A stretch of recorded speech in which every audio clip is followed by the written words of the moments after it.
చేసిన రోజు మహేష్తో ఎందుకు పెట్టుకున్నాను రోజు చెప్తాను గిరిధారం లెక్క ఊకోండి సుతగా మీకు నా సంగతిలో ఆ రోజు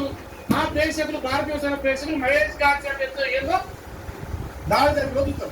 దాడి జరిగిన తర్వాత జరిగే యాక్షన్లు నా రియాక్షన్ లో అప్పుడు చూపిస్తాను.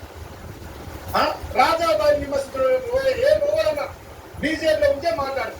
బరాబరే కిషన్ రెడ్డి గారు కానీ బండి సంజయ్ కుమార్ కానీ కాంగ్రెస్ తోని చేతులు నడిపిరు రోజున కాలంటే ఆడొచ్చి ధైర్యంగా రాజాబాయి మీద దాడి చేయండి ఎవరు కాదన్నవాడు పూరంపోకు నా కొడుకు పార్టీకి అన్యాయం జరుగుతుంటే పార్టీ గోసపిస్తా ఉంటే కార్యకర్తలు అధికారులకి నా అయ్య బీజేపీ రావాలనుకున్నాడు మా తాత బీజేపీ రావాలనుకున్నాడు నేను బీజేపీ రావాలి నా మనవని బీజేపీ రావాలని గోసిస్తారు కొడుకులారా గోసిస్తారు కార్యకర్తలు దొంగనా కొడుకు లెక్క మీరు పొద్దులు వేసుకొని కార్యకర్తలు కోసం పెడతారు. ఈ కార్యకర్త మీకు కాని కొడతాను ఆ కార్యకర్త మీకు ఇన్ని కొడతాను మీరు మళ్ళీ సభపడుతుంది బరాబర్గా కిషన్ రెడ్డి గారిని మరి ఫిర్యాదు చేయమంటారు పోటీ దగ్గర అంటే ఫిర్యాదు చేసి మీ దాని మీద మీద మన అన్న రాజాబాయి చెప్పి మంచి కామెంట్ నాకు నచ్చిగా